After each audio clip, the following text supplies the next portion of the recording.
આજથી થોડાક દિવસ પહેલાં રાજકોટની પાયલ હોસ્પિટલના સીસીટીવી હેક કરીને હેકર્સો દ્વારા જે મહિલાઓના આપત્તિજનક વિડીયો હોય તે વાયરલ કર્યા હતા, જેમાં મામલે અમદાવાદ સાયબર ક્રાઇમ બ્રાન્ચ દ્વારા ઊંડાણપૂર્વક તપાસ કરવામાં આવી હતી। તેમાં 5 જેટલા આરોપીઓની ધરપકડ કરવામાં આવી હતી, જેમાં સમગ્ર ઘટના સામે એવી આવી હતી કે જે આરોપીઓ છે તે પોતાની ટેલિગ્રામ ચેનલ ચલાવતા હતા અને આ મહિલાઓના આપત્તિજનક જે વિડીયો હોય, સ્પાના હોય, મોલના હોય, હોસ્પિટલના હોય, તે વિડીયો છે તે સીસીટીવીના આધારે હેક કરીને તેઓ કન્ટેન્ટ છે તેમના સબસ્ક્રાઈબર સુધી પહોંચાડતા હતા અને બદલામાં પૈસા પણ મેળવતા હતા। આ સમગ્ર મામલાને લઈને સાયબર ક્રાઇમની ટીમે ખૂબ જ સફળતાપૂર્વક આખું ઓપરેશન ચલાવ્યું હતું અને આ ઘટનામાં સંડોવાયેલા 5 જેટલા આરોપીઓની ધરપકડ કરી હતી।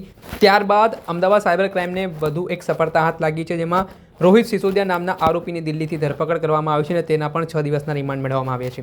વાત કરીએ તો પરેશ ધામેલિયા અને રાયન રોબિન પરેરા નામનો જે આરોપી અગાઉ પકડાયા હતા, તેમની સાથે આ આરોપી સંપર્કમાં હોવાની વાત સામે આવી છે અને તેઓ QR કોડને કન્વર્ટ કરીને વિડીયો મેળવીને આ સીસીટીવી હેક કરીને વિડીયો વાયરલ કરતા હોવાની પણ વિગતો સામે આવી છે। તેના મામલે શું કહી રહ્યા છે અમદાવાદ સાયબર ક્રાઇમ બ્રાન્ચના એસીપી હાર્દિક માકડિયા, તે સાંભળી લો। સાયબર ક્રાઇમ બ્રાન્ચ ખાતે જે એક તપાસ ચાલી રહી છે, જેમાં કે રાજકોટની પ્રાઇવેટ હોસ્પિટલના વિડીયો અને સીસીટીવી હેક કરીને જે વિડીયો વાયરલ કરવામાં આવે એ બાબતે એક અન્ય આરોપી જેનું નામ રોહિત સંજય સિસોદિયા છે, એમની દિલ્હી ખાતેથી ધરપકડ કરી અને કોર્ટમાં એને રજૂ કરી અને 6 દિવસમાં રિમાન્ડ મેળવેલા છે।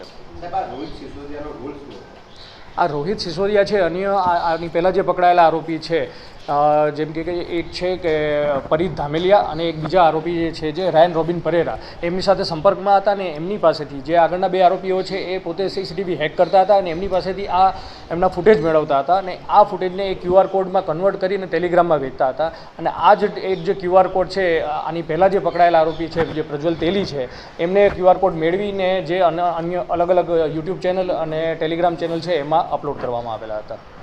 સાહેબ, આરોપી અત્યાર સુધીમાં કેટલા રૂપિયા કમાયા છે, કેટલા સમયથી આ કામમાં સંકળાયેલો છે? અત્યાર સુધીની પૂછપરછમાં આવ્યું છે કે આ આરોપી 1.5 વર્ષથી પહેલાં જે નેટફ્લિક્સ છે, હોટસ્ટાર છે, એવી ચેનલના સબસ્ક્રિપ્શન વેચતા હતા પહેલાં, અને છેલ્લા 9 મહિનાથી આ જે સીસીટીવીની જે પ્રવૃત્તિ છે વેચવાની એમાં સંલગ્ન થયેલો છે। અને 8 મહિનાથી આ જે અન્ય આરોપી જે પરેશ ધામેલિયા અને બીજા જે આરોપી છે રાયન રોબિન પરેરા એના સંપર્કમાં હતા અને અત્યાર સુધીમાં અંદાજે 1 લાખની આસપાસ જેટલી રકમ એને આ પ્રકારની એક્ટિવિટીથી મળેલી છે। એજ્યુકેશન બેકગ્રાઉન્ડ સાહેબ શું છે? આ આરોપીએ DMLTનો અભ્યાસ કરેલો છે ને હાલ પોતે ઘરે ઘરે જઈને જે lab connection, blood samples connect કરતા હોય છે એમનું એ કામ કરતા હતા। આ કેસમાં સર હવે કોઈ આરોપી બાકી રહ્યા છે પકડવા? અત્યાર સુધીમાં જે મેઇન આરોપ જે કે અમારી તપાસ છે એમાં સીસીટીવી હેકથી લઈને એમને QR કોડમાં કન્વર્ટ કરી અને વેચનાર અને એમને અલગ અલગ સોશિયલ મીડિયા પ્લેટફોર્મ પર અપલોડ કરનાર એ બધા આરોપીની અત્યાર સુધીની ધરપકડ થઈ ગઈ છે અને અમે આ બધા 7 આરોપીઓ અત્યારે અમારી પોલીસ કસ્ટડીમાં હોય એમની એની પૂછપરછ કરી રહ્યા છીએ। જો અન્ય કોઈ બી આરોપીની કંઈ પૂછપરછમાં નીકળશે તો એમની ધરપકડ કરવામાં આવશે।